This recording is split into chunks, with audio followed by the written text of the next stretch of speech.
What's going on, guys? Welcome back to my channel. It has been a very long time. I think the last time I actually did a video was back in 2023, but I think we actually have quite a bit to talk about. I'm thinking about coming back to make YouTube videos for uh, this part of the bull cycle because I think we're in a pretty interesting time, right?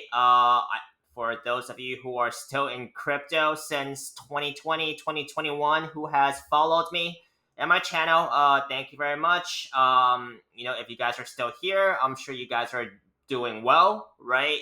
I've been doing this since 2020, 2021. That was when I first started my YouTube channel. But I think we're in a very interesting time right now, and I'm going to talk about why we're still in a bull cycle, why I think we're still in a bull cycle, and I think that the bears are trapped, right? And what to look for from a pure technical analysis standpoint, right? I'm just going to go off the charts here. I'm not really gonna talk about any macros or anything because, frankly, I don't really pay attention to the news. I really just pay attention to what's going on the charts because I believe whatever happens in the outside world, it's gonna end up on the charts anyways. So let me just go ahead and start from here. Of course, we're still looking at Bitcoin. That is the driver of the crypto markets. I still think we are in a bull cycle, and I think the bears are trapped. And I'm gonna talk about why. Okay, so let's just break this down real quick. I'm gonna come to the daily time frame, which is a very important time frame that a lot of us look at. Right? I think it's kind of a it's one of those time frames where it's not short or not long, not too short or not too long, but it does have some pretty important indicators here. So right here, this is what I'm looking at right now. Okay, so we have been in this downward trajectory for quite some time since January of this year, January 21st, right? And then we came all the way down here to about 77.5. Well, actually 76.5, right? That was just March 11th, right? So not too long ago. So this is what I'm seeing right here. Very important to pay attention to this right now because we are still in a bear flag, right? Even though after we had this bounce.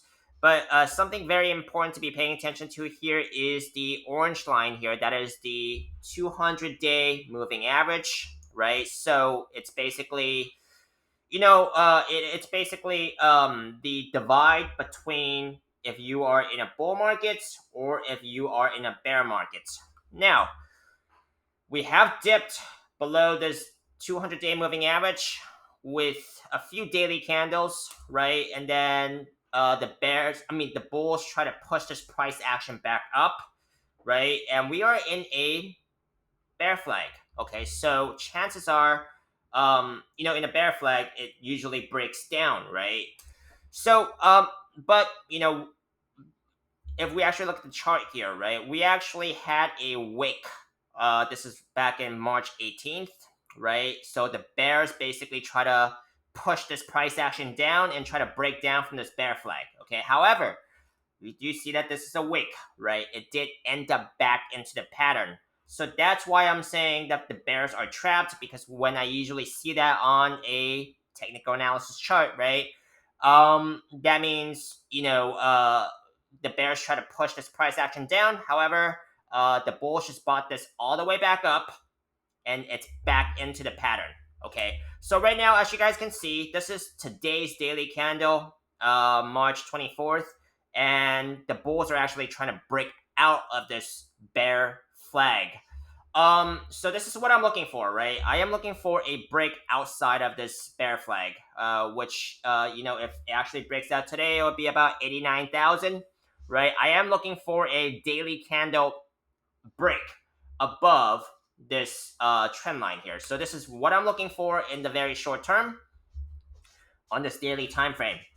Now, do what do I think about if what are the chances of this breaking to the upside? Okay, so Now let's come to the weekly time frame here, right? On this weekly time frame, we do see that the price action has broken down below the weekly 21 moving average, right, which is the blue line, right? It hasn't even retested that moving average, which, in my opinion, from trading after like 5 years, I would say chances of price action breaking below a support and not retesting it, it's not very common.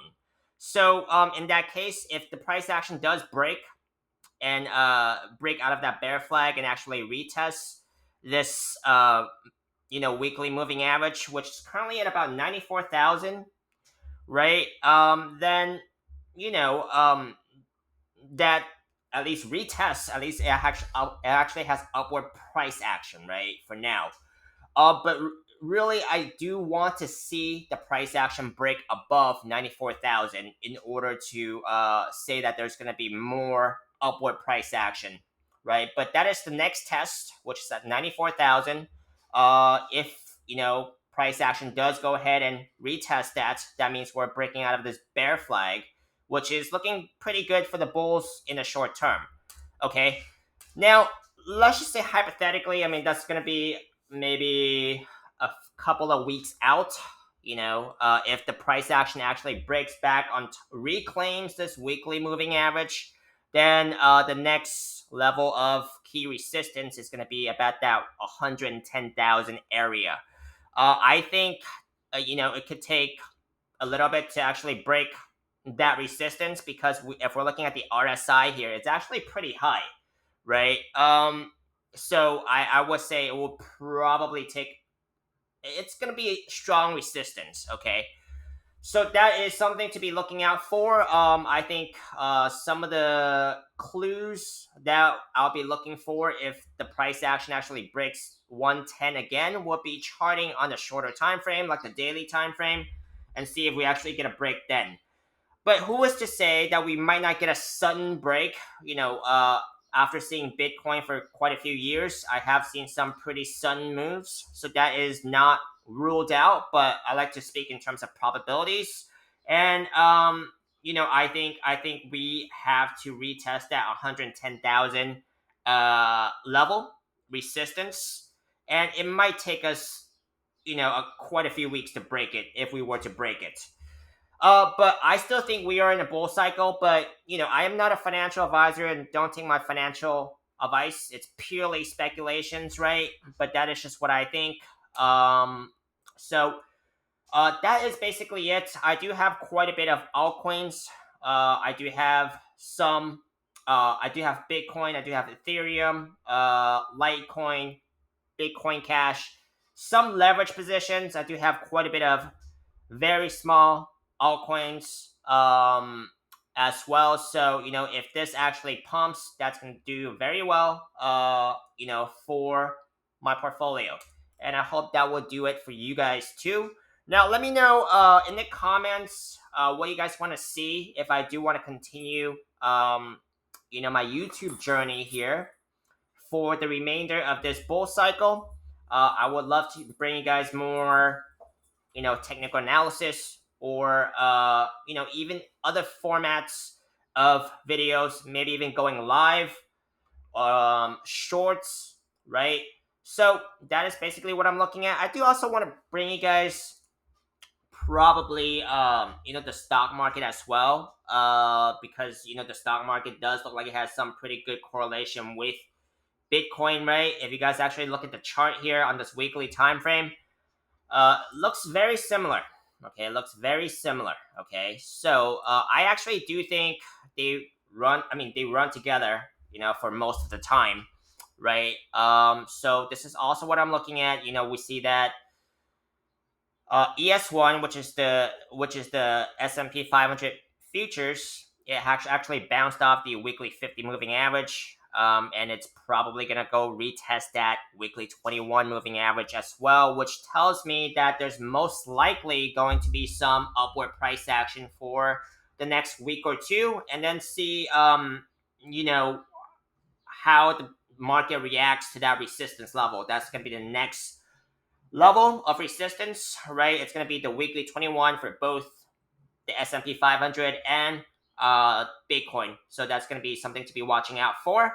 Uh, so yeah, okay. Of course, if anything changes, I will go ahead and I won't hesitate to switch my point of view. Right. You got to be able to go bullish and bearish just depending on how the market changes, and the market changes pretty quickly. Okay, it could change pretty quickly. So that's what I'm looking at. I hope you guys have gotten something out of this. Thank you very much, and I'll see you guys next time.